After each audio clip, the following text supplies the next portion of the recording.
Ja, altijd dit gewild. En de familie Harms die heeft ons deze kans gegeven en die hebben we aangenomen. En we gaan er wat leuks van maken.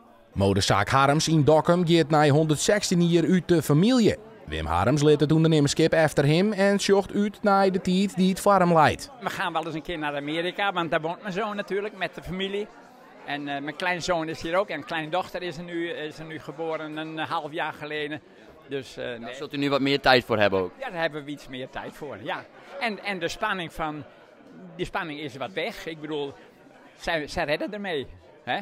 Als de zaak helemaal up-to-date is, dan is die spanning weg. Anne van der Meulen zal de zaak met zijn vrouw oernemen. De winkel ondergaat een spannende metamorfose, maar haar klanten hoeven haar geen zorgen te maken. De winkel wordt verbouwd, wordt aangepast, wordt anno 2025 gemaakt. Het DNA van de winkel blijft hetzelfde als dat het altijd geweest is. Dus de doelgroep die houden we gehandhaafd.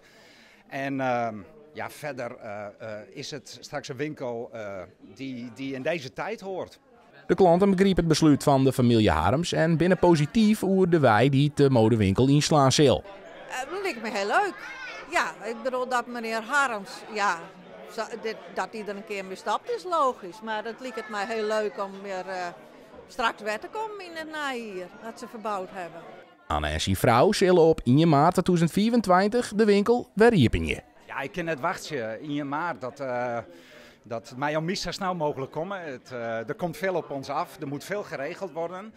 Maar het loopt. Mensen die denken met ons mee. We worden goed geholpen. En ik heb er zin in. 52 jaar geleden hebben we hier die trouwpak en trouwjurk al gekocht. Dus ja, dan wil zeggen dat je dan verste klant bent.